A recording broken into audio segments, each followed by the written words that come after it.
Salam aleyküm değerli müşteriler. Sizə gözəl bir dənə həyət evi çıxartmışam satışa. Yəni həyət evi deyə, villa deyə gözəl bir dənə 7.3 sotda tam mülkiyyət kupçalı, gözəl bağlı bağçalı, 8 otaqlı. 8 otağı var, 2 mərtəbədir. Dolu əşyalı, belə geniş bağı var. Tam şəkildə keç bağı görsə tam şəkildə. Birinci. Görürsünüz bağda nə isə söz var. Bütün meyvədən, hər bir ağacdan var. Yer olarak Xırdalan şəhərində 11 nömrəli məktəbə yaxın bir məsafədə yerləşir. Yola da yaxındır. Qiymətin sonunda deyəcəm. Gördüğünüz kimi bu gözəl evimiz orada da bir dənə gördüğünüz kladovkadır da. Sanitar qovşağıdır. Gəl evin için təqdim edək.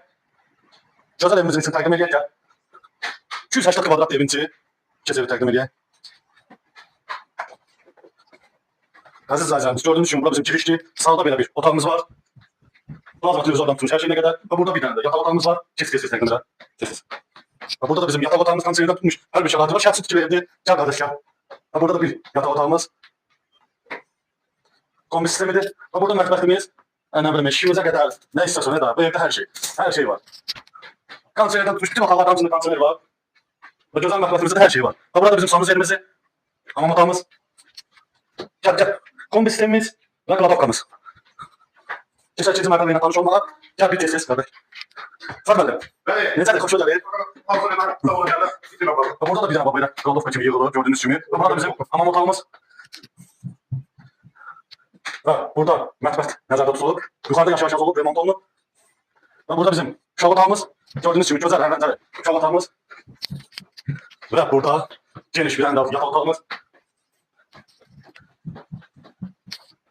Ve tam şəkildə qonaqlığa göstərdim sizə. Gözəl geniş nəticəsi, çox gözəl, boşadaş. Konserine qədər hər bir şəraiti var.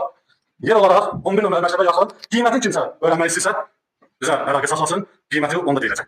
Vaxtınıza görə təşəkkürlər. Səbəbdən nömrəmiz var. Əlaqə saxlaya bilərsiniz. Bəyənməyi unutmayın. Sağ olun.